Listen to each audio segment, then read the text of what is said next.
de nuestra programación.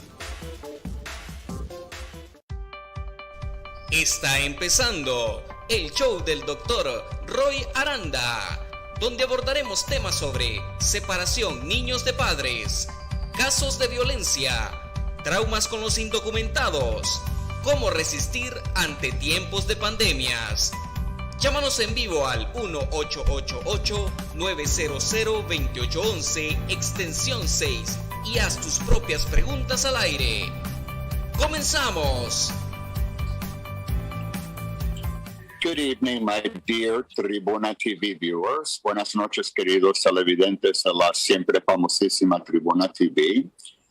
Here we are again, as promised. We did what I thought was a very, very important show last week, focusing on the infringement of rights, women's rights, the infringement of women's rights. And who would have guessed that just on June 24, one day later, in fact, the Supreme Court of the United States actually overturned the famous Roe v. Wade decision that had been in existence for almost 50 years, opening up also the door, at least according to some of the justices, to review other kinds of rights and issues that already have been established.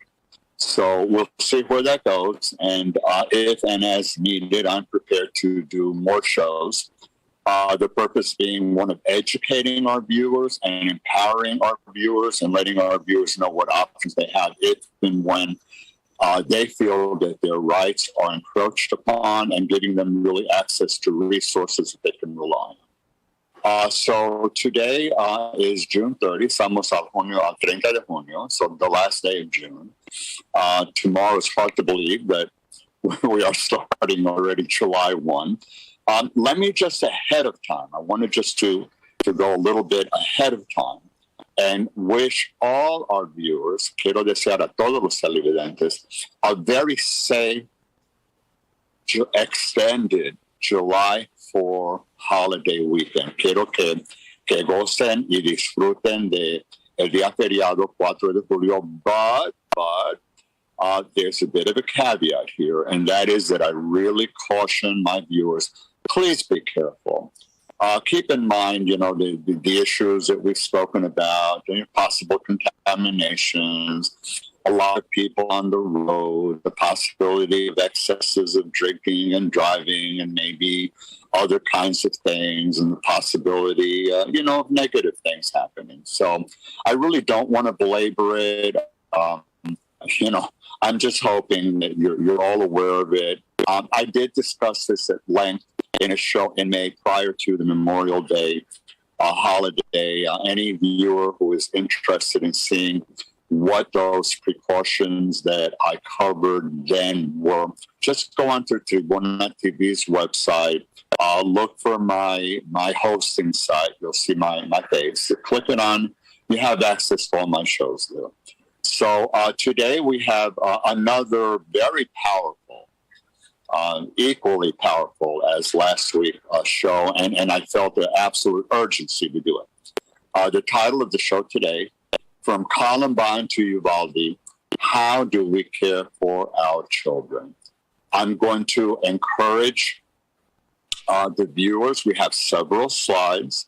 I'm going to encourage the viewers to please feel free to take photos today of the slides that might interest you to review later, or you can wait for the recording to be posted and then take screenshots, okay?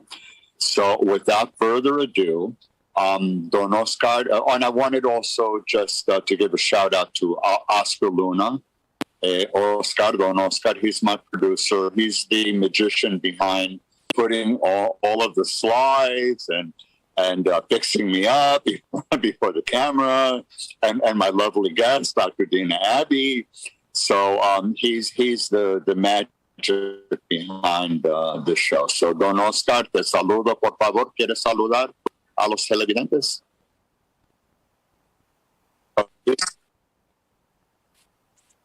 He's also saying, to enjoy July 4th holiday. So, por favor, Oscar, before I introduce my lovely guest for today, pon el primer slide number 1. I just want to give you, as usual, patience and dedication. So, as you can see, my guest is Dr. Dina Abbey. She's been a guest before. I'm guessing this is the third time. She was here once before with another psychologist, Dr. Arthur Pop, when we were talking about the impact of COVID with sports. I think that's probably a fair way to phrase it, sport, the world of sports. So here, school-age children are traumatized by the Robb Elementary School mass murder of 19 children and two teachers. I know, and for my viewers, I'm aware that there's an active, ongoing investigation. I don't really want to go into the nuts and bolts of the investigation itself. I know it needs to play out, but there are a number of issues that I think are very important for parents and for children, and we're going to try to cover these in this show today in terms of ascertaining that at least in the future, our children and our schools can be a safer place, a safer haven for children to prosper academically and psychologically, to be safe. There have been threats. I live in Long Island. There have been threats in several schools here where I live. I know that elsewhere there have been threats. I have many patients who, prior to the school season ending, it ended for most this week and for some last week. I have patients with children, grandchildren attending school. They were scared. More than 311,000 students experienced gun violence at school since Columbine. If memory serves me, Columbine was in 1999. Dina, correct me if I'm wrong, but I'm pretty sure it was 1999. Incredibly, there have been 33 mass shootings in the United States since the Uvalde massacre. So I wanted to do a TV show on this particular topic. I perceived a great urgency with these kinds of numbers. We are in the midst of an apocalyptic era of school shootings. For many children, there already will be or will be soon in July, summer classes, school programs, summer camps, other activities in schools. Schools for many are a hub, a place where a place of tremendous importance to families and to the children. Consider also the reality of going back to school, for some in August, others in September. And this is already children shaken up and afraid of what awaits them the moment they go back to school, assuming that they are in school in person and not doing virtual education. In this show, my guest, Dr. Dina Abbey, and I, we're going to review some background and statistics, just a little bit. Discuss the psychological impact, which I think is very important. We will focus on psychological interventions. I believe this to be very important. Strategies extremely important to keep our children in school safe, drawing upon a wealth of applied research in threat assessment and risk management. There's several informative slides, as I mentioned. Feel free to take copies, either photos or screenshots tomorrow. Many, many resources. I have 2 slides just covering resources for coping with school violence for viewers who might be interested. This show is dedicated to the children, families, loved ones, and communities affected by school violence. So without further ado, for the sacar slide, let me introduce Dr. Dina Abbey. Por favor, el segundo slide, Oscar.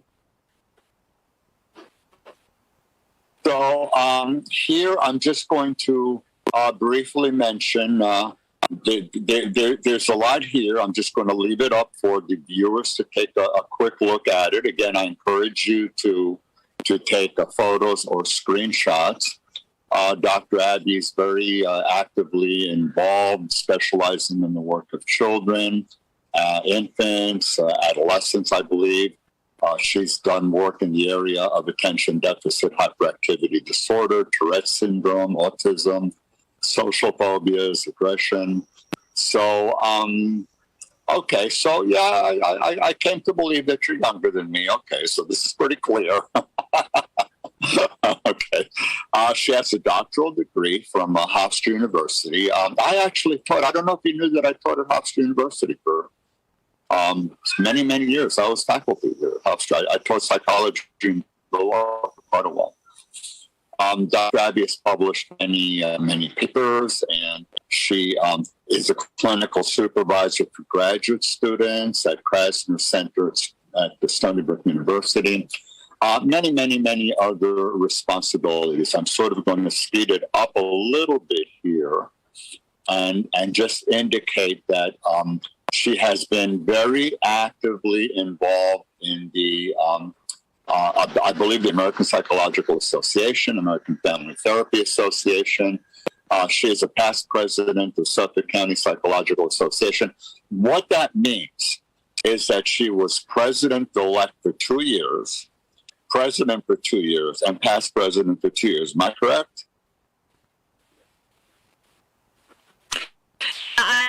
I'm a member of AFTA and I'm a member of APA, but I'm very involved in the Suffolk County Psychological Association as well as the New York State Psychological Association, especially on the legislative side. So I help work with various committees to, if not craft legislation, to modify legislation to make sure that the consumers and psychologists within New York State are safe in getting the best services that they possibly can and access to care. And a lot of this overlaps, nationally as well, because what's good for New York is probably good for California and several other places as well. Yep. Dina lives with her husband, Brandon, and 4 children, and I was privileged to have a couple of celebrations with her children. Puedes sacar el slide, por favor, Oscar.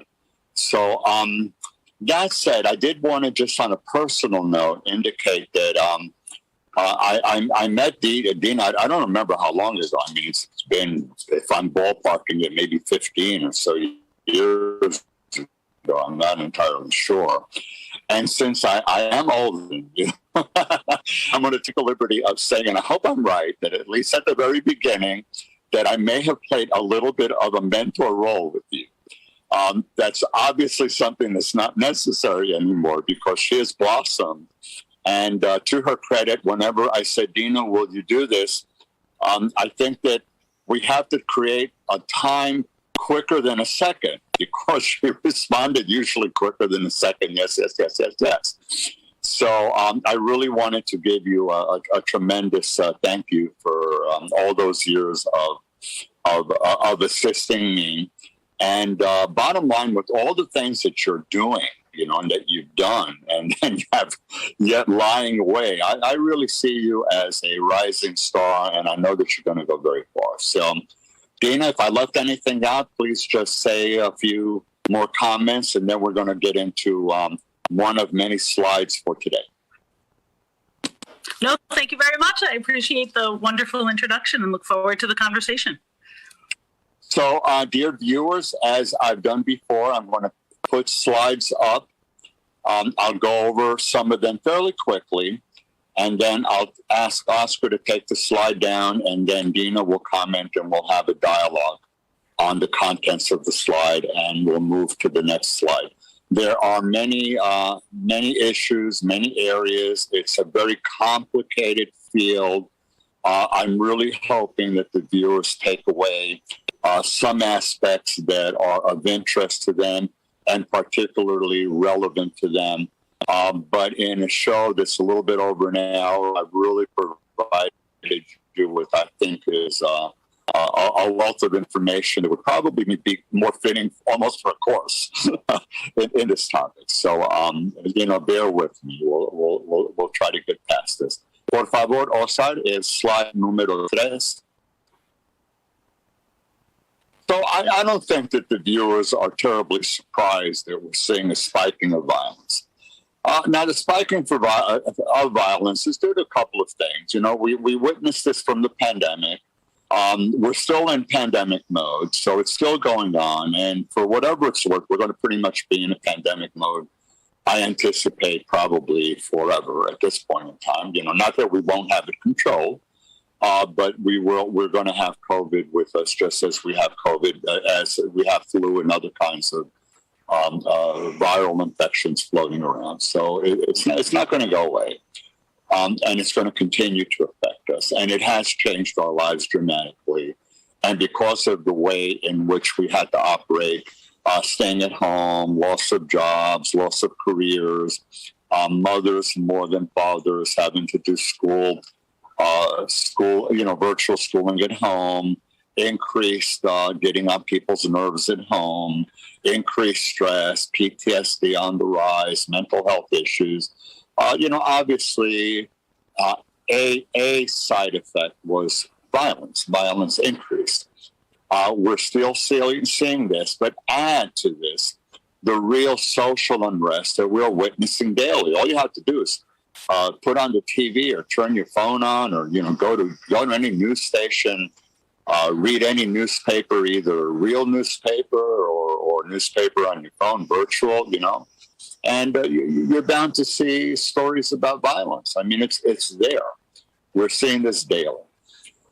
There are dramatically more shootings, gun violence, and school shootings are a unique American epidemic. Just some numbers for you from Sandy Hook.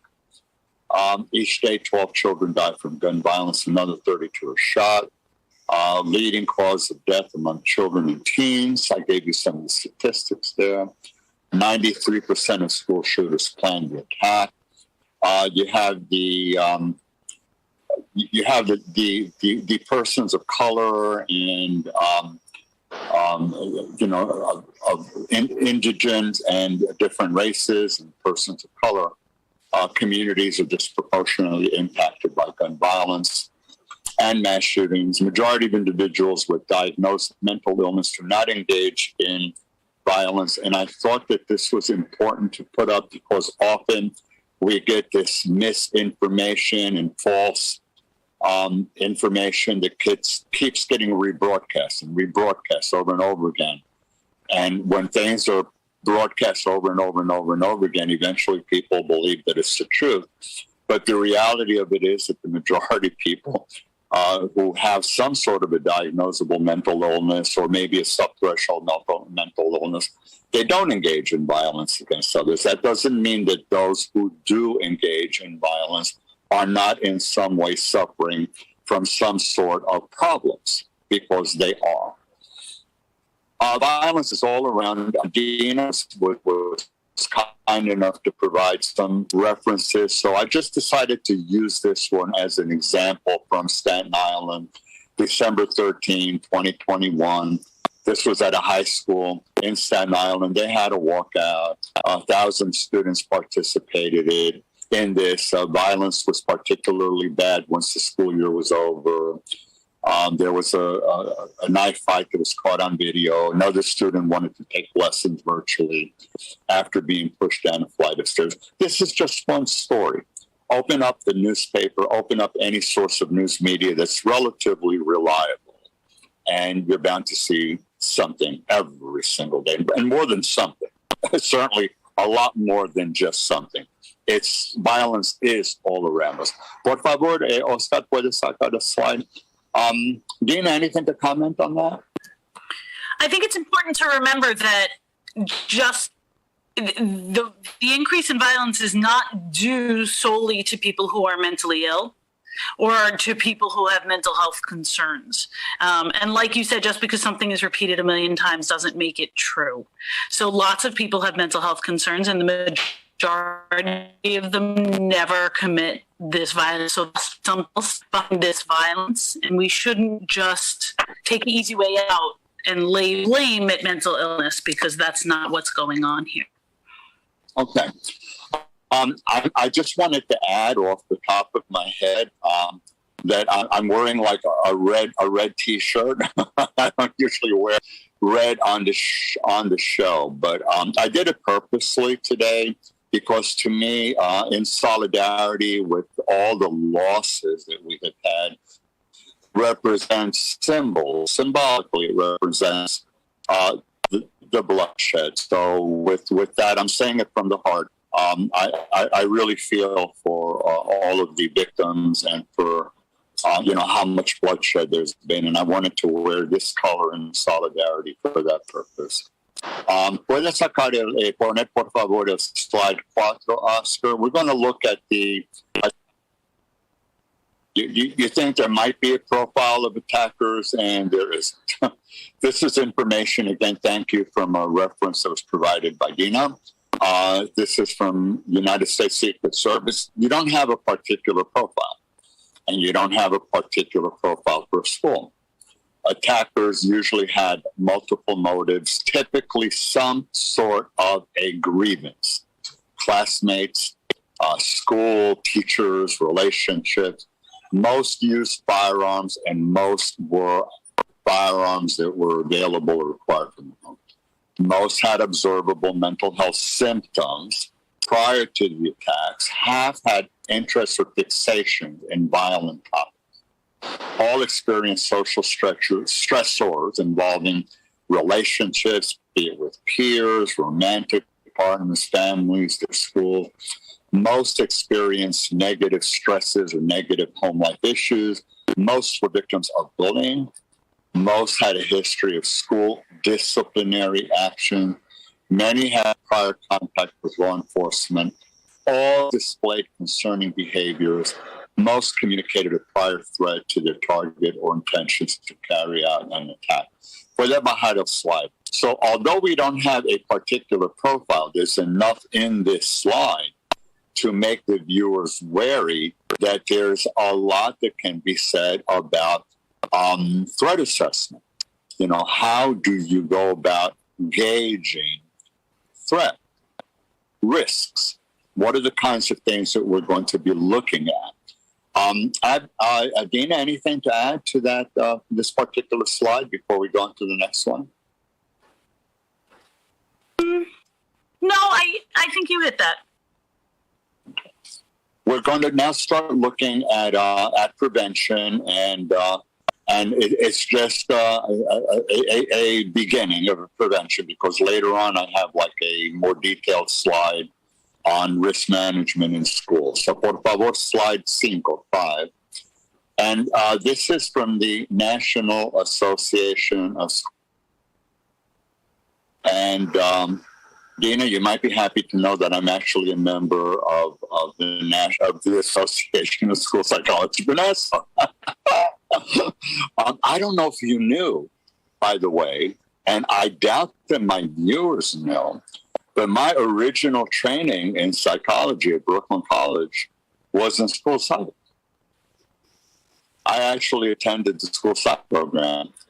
And after a year, I transferred out to Rutgers University. I completed another year of school psychology in the doctoral program there before transferring over to the clinical psych. But along the way, I became certified as a school psychologist in New Jersey and New York, and actually worked very, very, very briefly as a school psychologist in New Jersey. So, I have certainly a good amount of respect for the work school psychologists do, and some identification with them. So this is from NAST.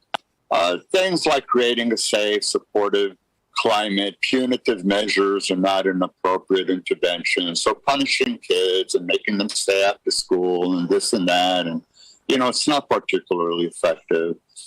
You want to encourage students to take some responsibility in assisting with school safety, encouraging them to report problems and to resist peer pressure that's negative. The school should focus on creating some sort of a reporting system that's anonymous, so people feel that they can report and that their names will not be revealed. Control access to the school building. We were seeing a lot of this in the discussion of the Robb Elementary School, and certainly in other places and places of worship. I mean, other places where we've had mass shootings. When you've had access to the outside world, that the outside world had entry access more than one location. So the issue is really one main entrance and other access points need to be locked. There's a bit of a caveat to that in that you also need to be aware of whatever the regulations are for fire prevention and safety codes. Because if there is a fire or smoke or a fire alarm, you got to be able to egress. So there has but in, like with Robb Elementary or some of the other politicians, they were saying how, there should only be one door and one, entrance and one exit. And I don't think that that's necessarily what's going to stop people. Nor do I think that an increased amount of guns is going to stop people either. It's not necessarily the entrances and exits. If they're unsupervised, then that's the problem. Right. Well, we're going to focus more on some of the stats about guns because there's a lot to be said about whether or not guns actually stop. Actually, good guys with guns are not particularly successful at stopping bad guys. No, and it just leads to more gun access, right? So if somebody hyped up on adrenaline or something else shoots you, the good guy with the gun, now they have two. And as a hypothetical, if you had a school teacher armed, it's not like the school teacher is going to have a weapon visible carrying it throughout the day. No. It's going to have to be safely stored somewhere.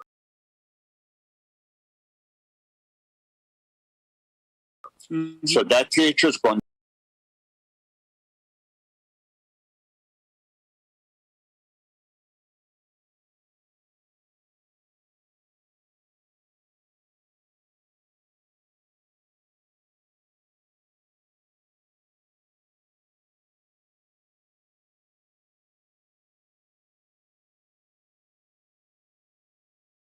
have to be able to go to work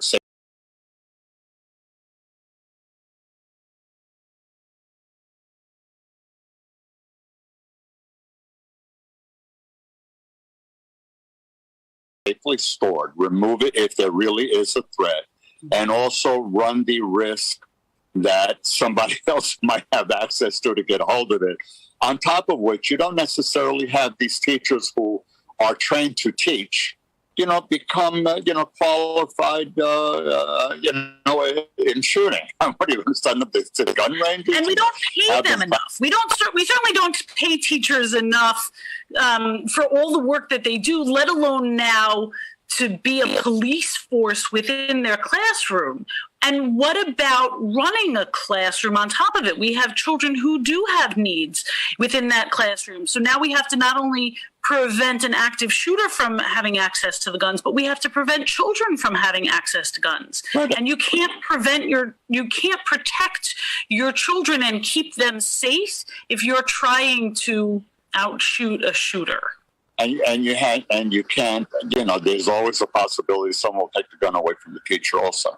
Right. So, you never know this. And if you have like a security guard that's armed and outside and sort of like hides behind a building, that's not particularly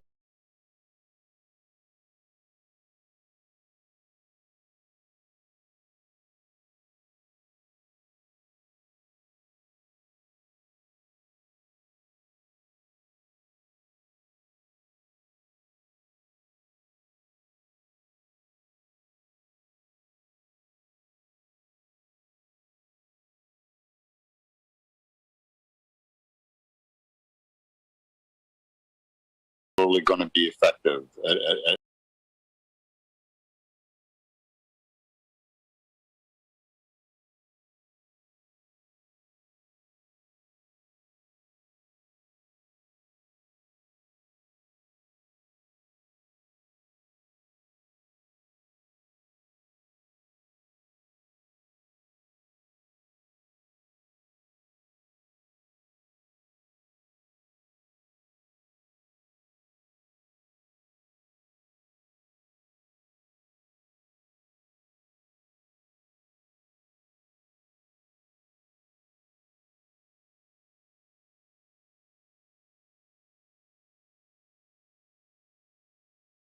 at all.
we're getting a little besides ourselves, but you know, you have a lot of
of these people that are going in committing these acts, they are armed with AR-15 rifles that can shoot like maybe 100 rounds in a second or so.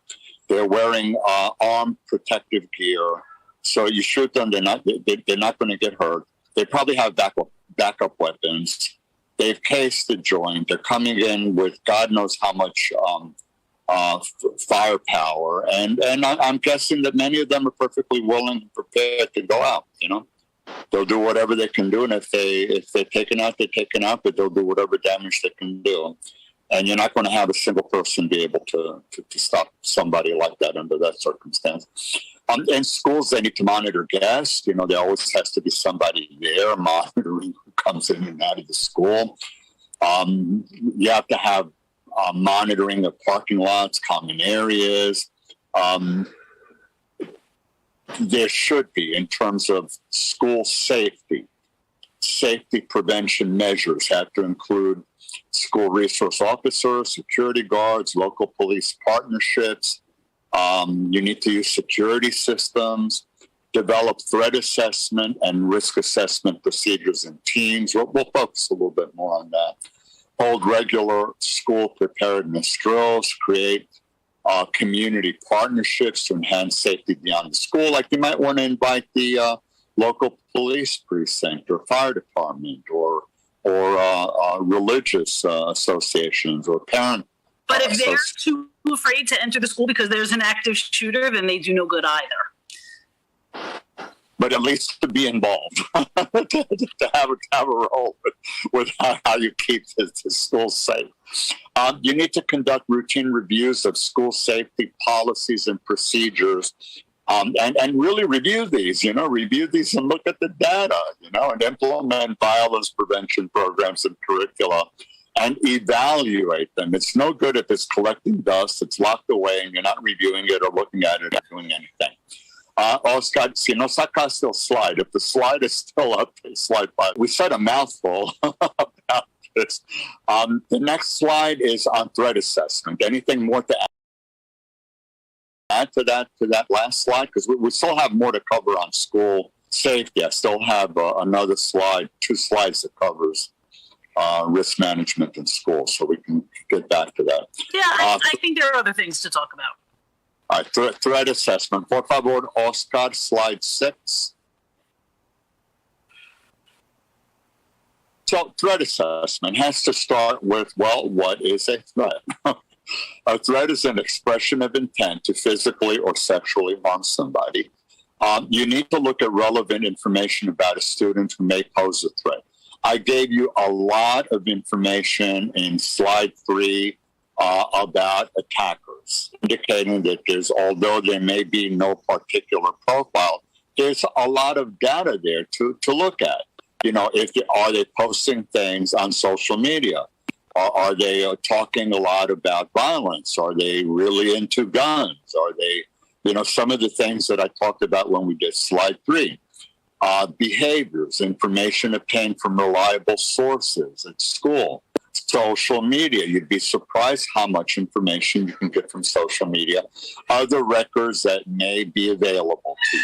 Okay, if there's medical reports or other kinds of reports that were provided in confidence, these are at least accessible. Situational factors, what's going on? Are we in the midst of a lot of violence taking place in the community? There are a lot of shootings that have been going on, a lot of drinking, driving episodes. Circumstances. What are the circumstances? Incorporate all of this into a risk assessment of violence.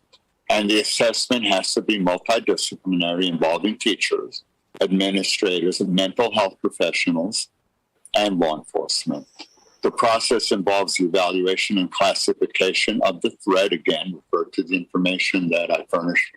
It was in slide number 4, not in 3, slide 4. You have to act quickly.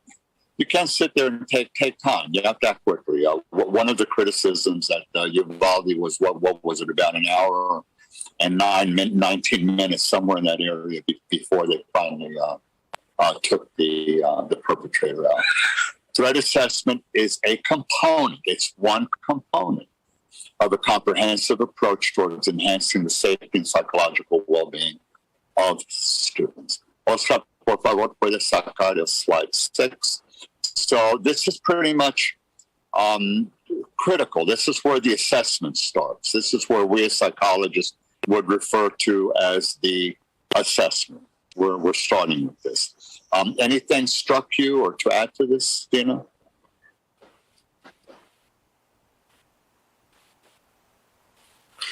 With regard to assessments of threat? The threat assessment, yes.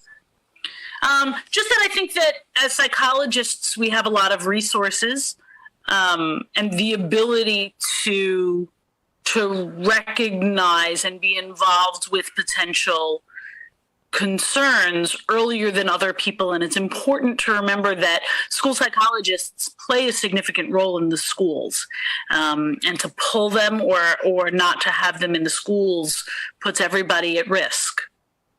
Dina, could you just share for the viewers so that they have a somewhat broader idea of all the wonderful things that school psychologists do? Sure. School psychologists are not just the people who evaluate children to determine whether or not they receive special education services, but also help determine the best way children learn. They often do run groups within the school for social skills, for children who have difficulty with their peers, or who are going through traumatic or difficult experiences within their life, divorce, or a death of a loved one. Psychologists are also involved in the safety planning, such as the programs that you had mentioned earlier. We are the childhood experts within the school. Not only do we understand and are experts in how a child learns, but the development of the children. And so we play a very important role within the school setting. I wanted to add the viewers, some of the viewers who follow the show on a more regular basis will know that I previously had as guests two school psychologists. I had Peter Faustino. I'm sure you know him. Mm-hmm. So he's wonderful, and he was a guest on one of my shows. In fact, I had him on the show the same time that I had my my great niece. I call her niece, she's really my great niece.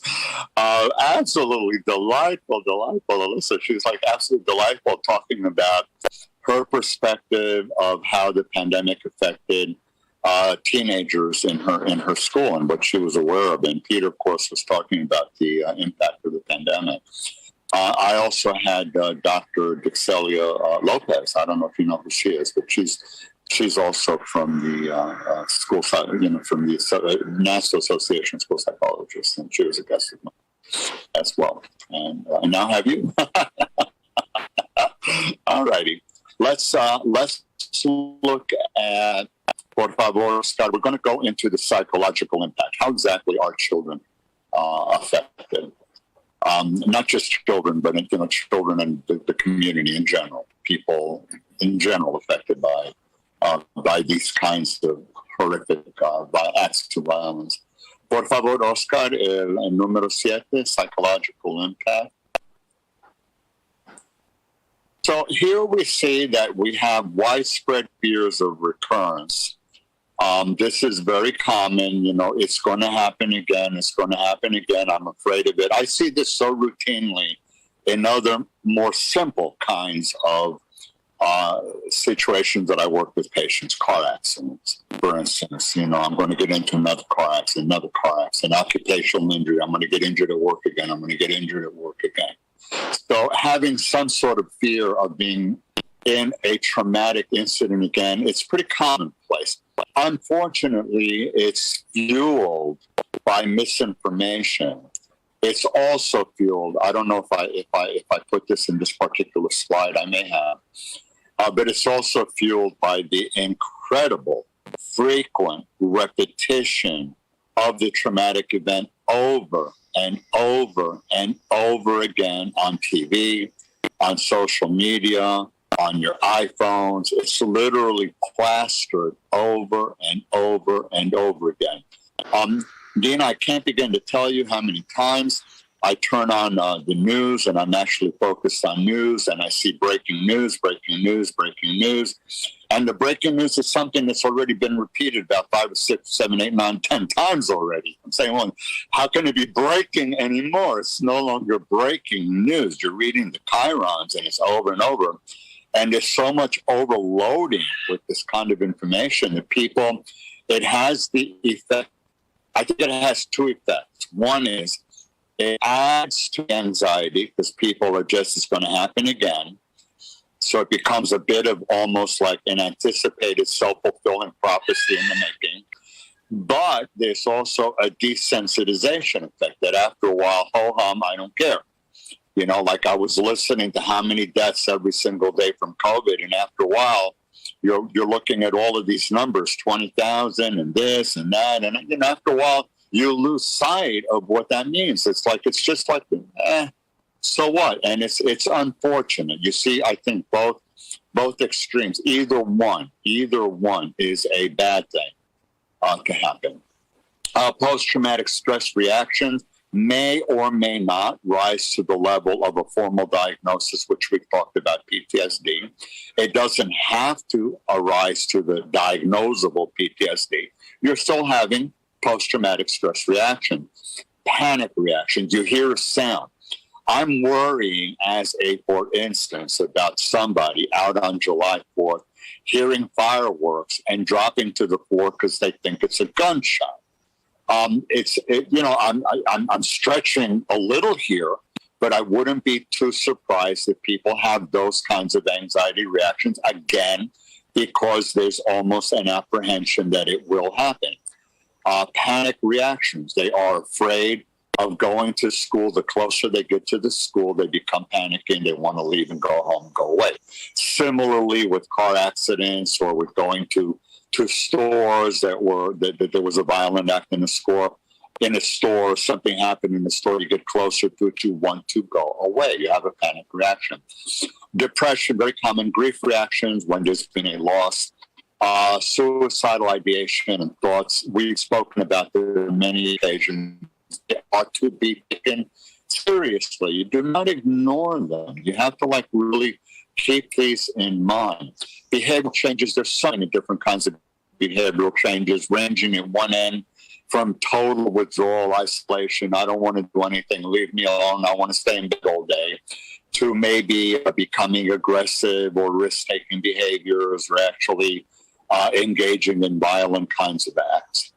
A variety of physical symptoms, headaches, stomach aches, heart palpitations, tightness in the chest, changes in appetite, breathing, respiratory distress, sleep disturbance, very common.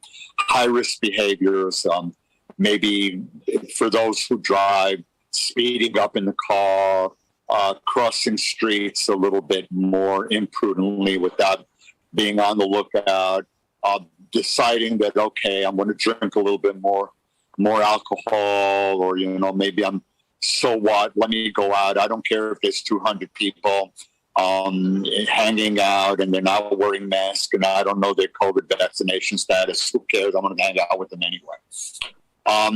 Increased substance use and abuse, and this includes alcohol, medications, and illegal drugs. And prolonged symptoms, ongoing stresses that just continue. Traumatic grief, the grief reaction that's prolonged. Prolonged PTSD, you just can't shake it. Prolonged depression that lasts and lasts and lasts. Persistent behavioral changes. The behavioral changes may modify over time, but you're seeing persistence. There's a persistence in changes, almost like a personality change in the person. Significant areas of life are affected: work, school, relationships, social functioning. Oscar, por favor, puedes sacar a slide. I covered a lot on this. Dina, anything to add?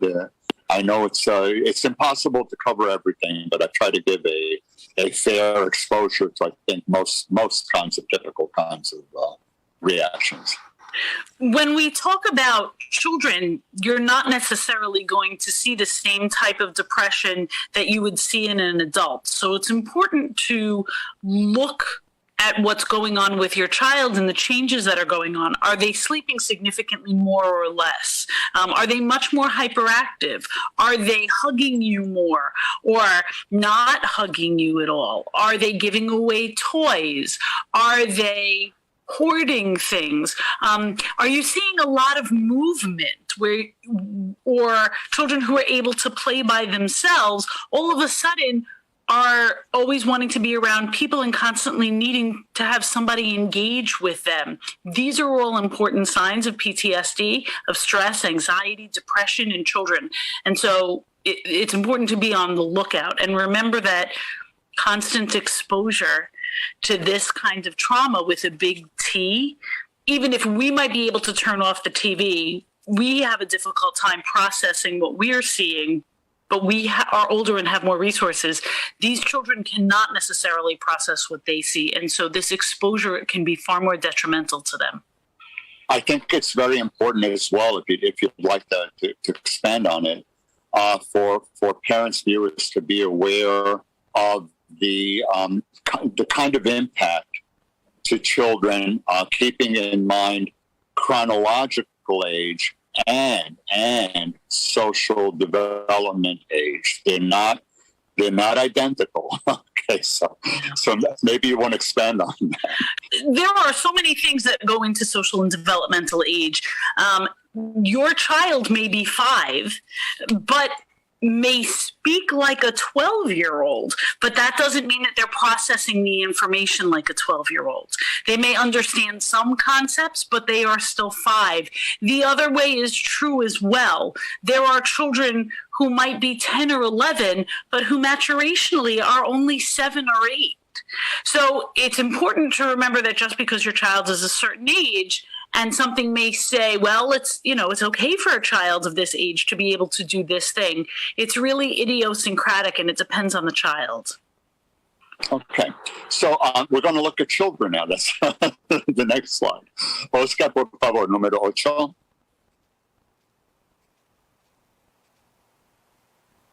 Okay. Dean, I put quite a few symptoms here. There's possibly a little bit of an overlap. But I wanted, at least to cover what I thought was a fairly representative range of symptoms for children. And I didn't specifically make it age relevant. So separation anxiety would be probably for the younger children, regression, clinging behaviors. They want to hang on more, bedwetting, fear of the dark. This is probably for younger children, helplessness. You're going to see this, I think, different ages, withdrawal, different ages, fear of sleeping alone, perhaps younger children, disturbed appetite. I think that crosses the spectrum of different ages, behavioral changes, very, very common, many, as I said, many different kinds of behavioral changes. Physical complaints, quite a few of them, worrying. So a child may worry about death. If I go back to school, something's going to happen to me. I might die. I might get injured. I might be the victim of a crime. If I go on the subway, I hear that there's all of these attacks on the subway. I can't go on the subway.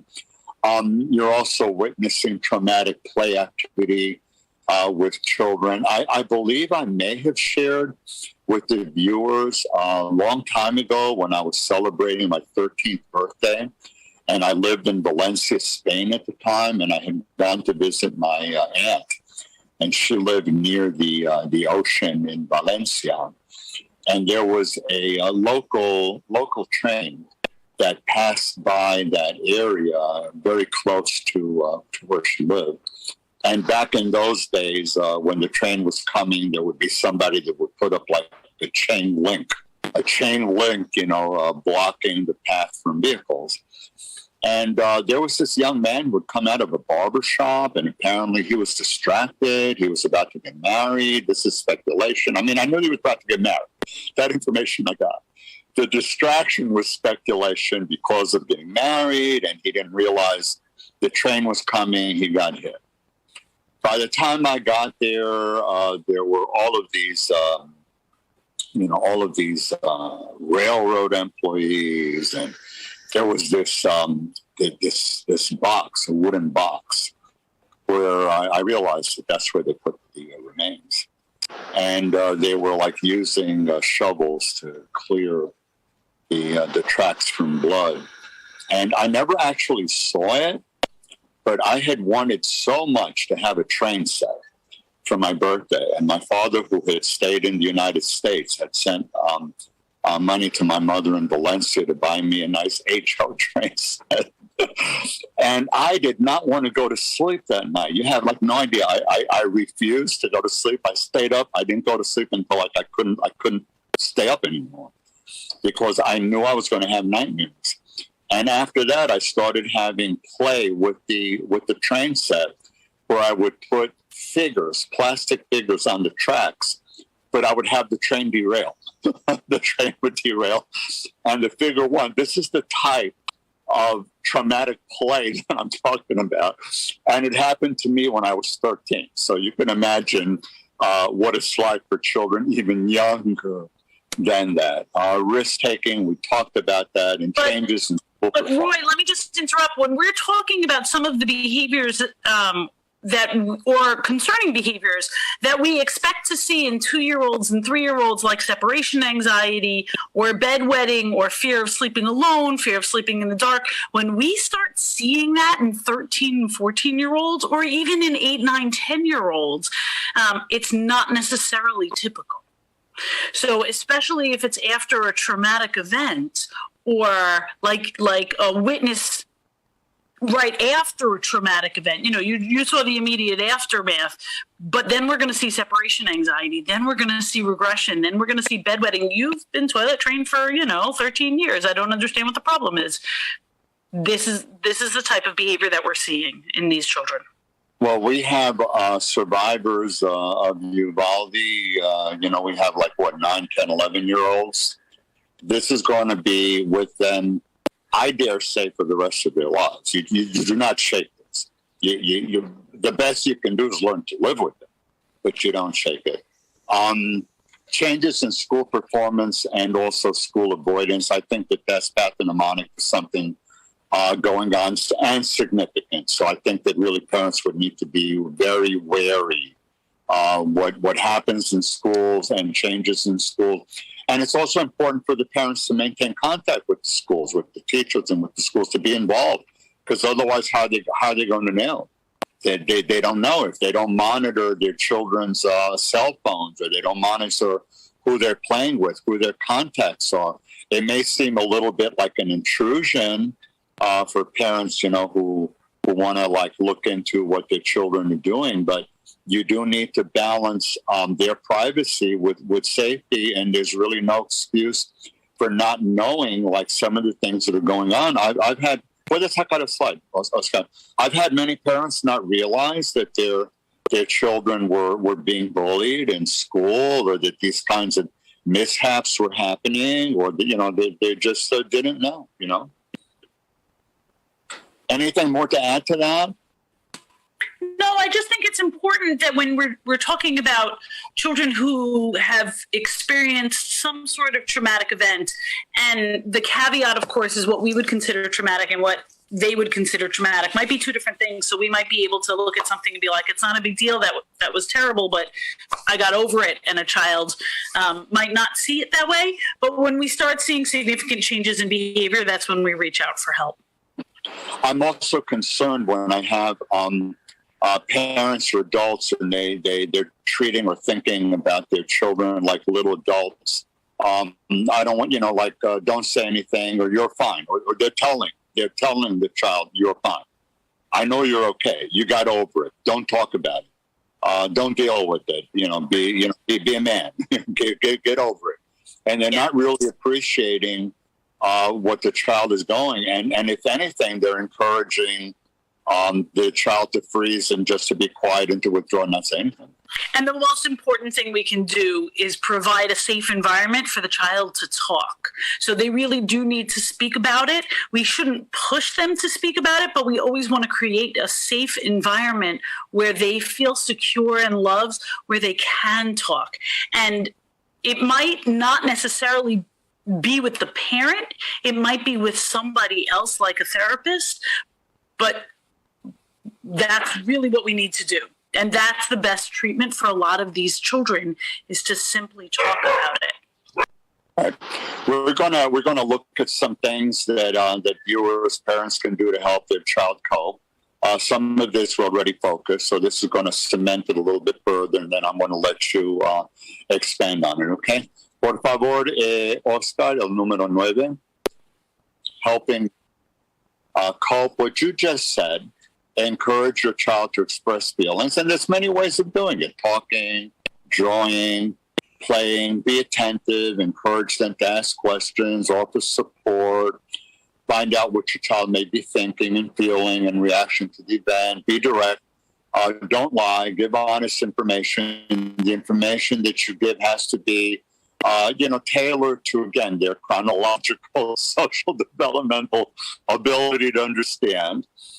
You have to reassure them that you're doing everything possible to keep them safe. You can't make promises to them because, you can't. I mean, you don't know. There's too many unknowns. But you can tell them that you're doing whatever you can to make sure that you're maximizing their safety. Elected officials, what's going on right now in Texas, school officials, again, in Uvalde, law enforcement, again, in Uvalde. Prevent overexposure to television and social media images of the event. I mentioned that before. Acknowledge normal feelings and reactions. What you're feeling is fine. It's normal. Encourage healthy ways to cope. You have to monitor nutrition, sleep, exercise. Make sure they maintain their routine doctor visits, medical care, treatments as needed. Recognize the need to seek professional assistance if necessary. Dina alluded to that moments ago. And from the American, this is the School Psychologists Association, American School Counselor Association, deal with the immediate impact of the crisis. Obviously you have to deal with that first. I mean, that comes first. You have to do your crisis intervention immediately. Then you want to try to keep the routines as normal as possible to enhance feelings of security. Limit exposure, already mentioned that. Provide developmentally appropriate information, already hammered that in. Listen to their fears and concerns, again, we mentioned that. Provide reassurance, also we mentioned that. This is something new. Try to keep relationships going. If you've lost relationships, try to reach out again, if reasonable, if feasible. You may need to rebuild relationships. You may need to develop new relationships, but relationships are very important. Puedes sacar el slide. Dina, anything to add to that? To go back to what you were saying regarding not promising. We can't promise children anything, but what we can do is follow through as much as possible, even with the little things. We want to make sure that we build trust between us and the child. So if we say bedtime is at 7:30, bedtime's at 7:30, or I will give you ice cream for dessert, then you give them ice cream for dessert. Those little things, knowing that they can trust you, you are a safe and secure person when all of a sudden their world is not. And so the more that you're able to follow through on what you say, you might not think it's a big deal, but to the child, it's everything. And those safe and secure relationships will help a child trust and grow and heal. And there are wonderful opportunities to do that. Families should have some family get-together times. It shouldn't be that I do my thing, mom does her thing, kids eat on the run. There should be some opportunities. I don't want to say necessarily every single day at the dinner table. I mean, different people have different needs and different structures and different, timings. I mean, I understand that. but try to structure into a week, try to structure into your time a family get-together where the whole family is together, maybe watching a TV show or eating a snack or eating a dinner together, sharing information, and not necessarily focusing on did you have a school drill on preventing violence today? I mean, not necessarily that, but like, what do you want to talk about today? This is what Daddy did. What did you do? How did your day go? Maybe you want to elaborate on that, Dina, but I think that those kinds of activities really give a sense of nurturance and family unit and family cohesiveness. Yeah, I think that conversation is really important. Kids today don't necessarily know how to carry out a conversation. So what is your favorite part of the day? What is my favorite part of the day? What did you learn today? What did I learn today? Those sorts of back and forth, how to have a conversation is really important. And in today's world, we find that children and parents are busier than ever, and they tend to be on their phones a lot more instead of interacting and engaging. And it's very important to put down the technology. It's very important to get off the social media as much as possible. But remember that we know that food time and meal time is a very important time to connect with the family. But if for some reason you can't, find another way to do it. One of the things that my family does is we buy Legos and we do them together. And that doesn't mean that we're all sitting around, each putting on a Lego piece, but if, a few of us sit around and you take this bag and when you're done, I'll take this bag, or we sit down and someone's watching TV and nobody's doing the Legos. And so I'll finish the Legos, and we have beautiful Lego pieces all throughout the house that we've all collectively done and spoken about and with each other while doing it and whatnot. And that will also bring the family together. So it doesn't have to just be mealtime, although mealtime is ideal, but it doesn't just have to be that. There's so many other things like playing games together, making a drawing together. Somebody does part of the drawing and then somebody else does something. You start a story. I start making up a story. It goes to the next person to add to something. They add to the story. Before you know it, you have a whole story. So there's so much cooking, singing. There's so many things. Also learn new things. You'd be surprised. There's a wealth of stuff out there. I had no idea. You probably are aware of this more than I am, but I had no idea. I learned this from two of my patients just this past week. They told me that they were going to a gender identification party. I never knew that there was such a thing. I never knew that it existed. And it's like, obviously, the woman is pregnant and she, somebody knows the sex. There's a person who knows the sex, and that person is the designated person to arrange the gender identification party. And they have all of the people come together. And then finally they pop open whatever the box is or whatever it is. And then the color, if it pops out blue, the boy, can't get a girl. And they have food and they talk about it and gifts and all that. I had no idea it existed. So learn something new. But the point being that there's so many things that we can learn. That's the whole point that I'm trying to make. Scott, por favor, slide 10. We're gonna focus on a slide I've used before. I feel that it's important to focus on it again because it's so important. Risk management considerations in school. I don't pretend that this covers all of it, but I really think that it covers a lot of it. Look at the external. Lighting, parking, secure, limited, the entrances, closed if not used, secured, monitored. Cameras, make sure that they work and that they're well placed so that, it's pointless to have a camera that's pointing to the ground. You need to have it pointed to something that's useful. The environment has to be free of debris. If you want to have an environment where you don't have potential dangerous weapons, well, clean up the broken cylinders and cement blocks and bricks that are floating around or sticks that are lying around. Those are potential weapons. Security guards making security checks outside the building as well as inside the building. Internal, a safe environment, physical security, areas not accessible to students are safeguarded or locked. I get a kick out of going to airports and I see personnel only or employees only or restaurants employees only, and somebody just walks in when they feel like it.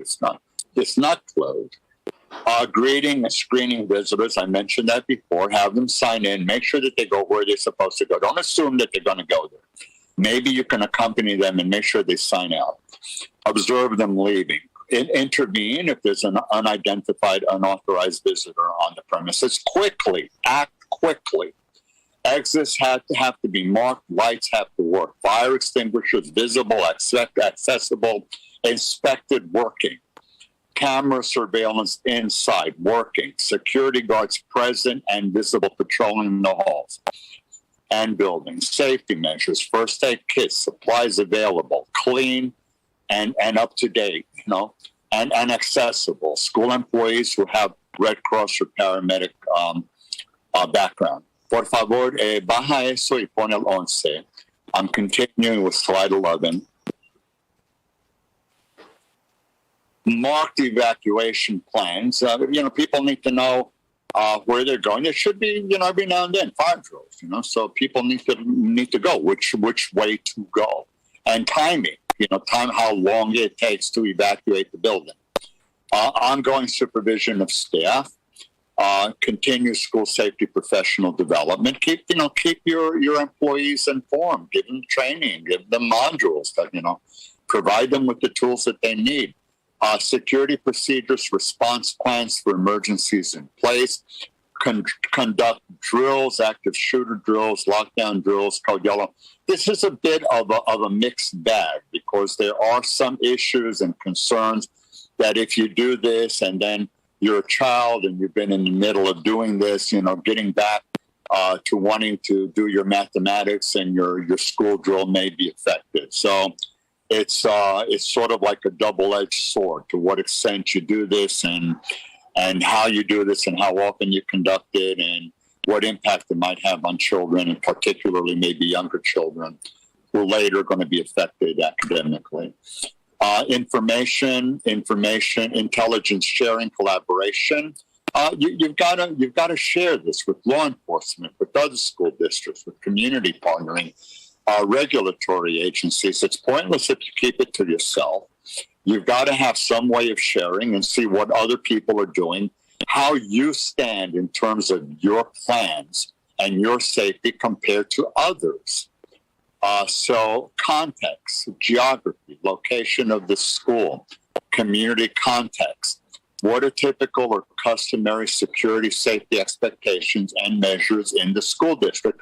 What do others do?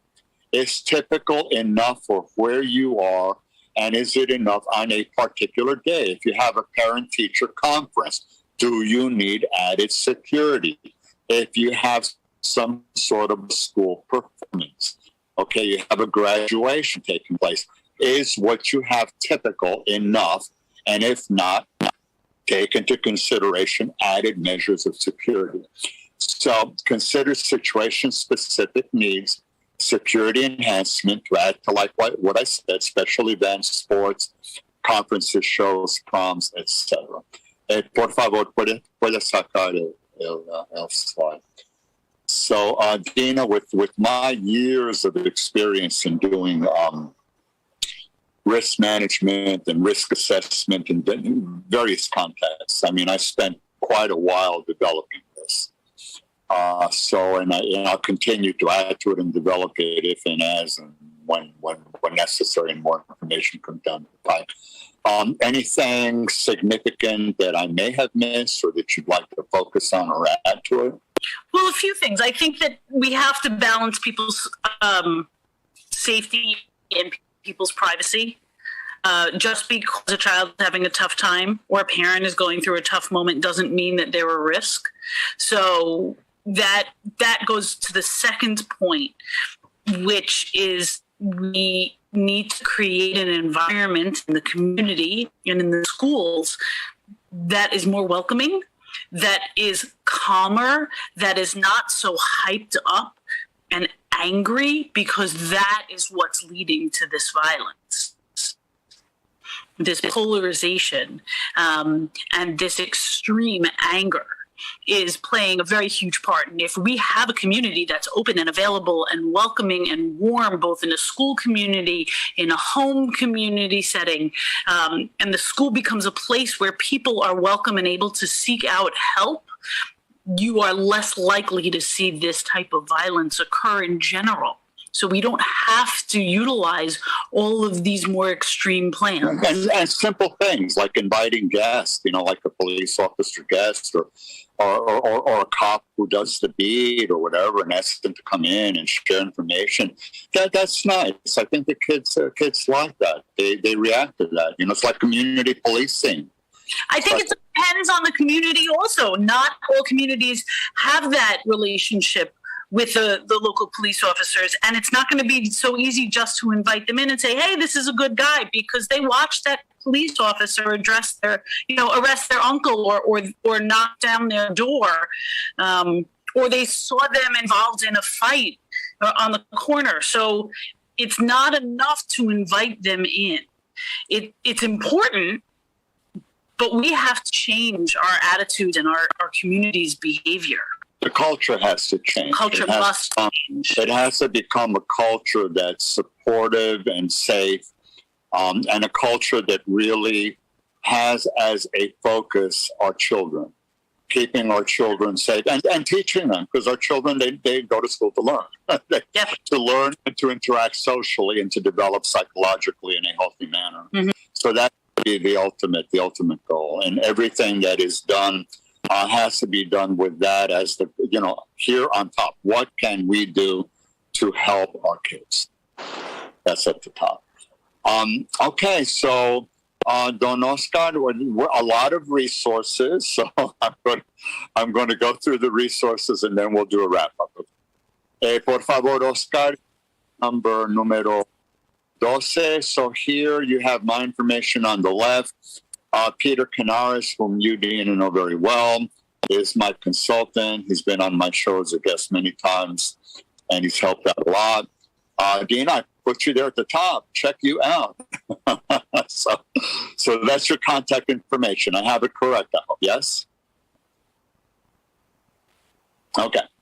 Underneath that, New York State Psychological Association. I've mentioned that repeatedly. It's the largest Psychological Association of New York, the parent of the other regional associations in the state. I gave you their phone number and main office information. If you actually go to the internet, all you have to do is type in NISPA.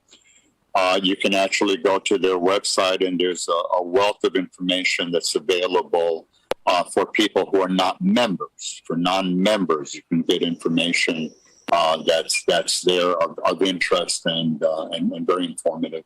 APA, the American Psychological Association, that's the parent of all of the state associations and provincial associations. So NISPA is part of APA, as is New Jersey Psychological Association, California Psychological Association, and so forth. APA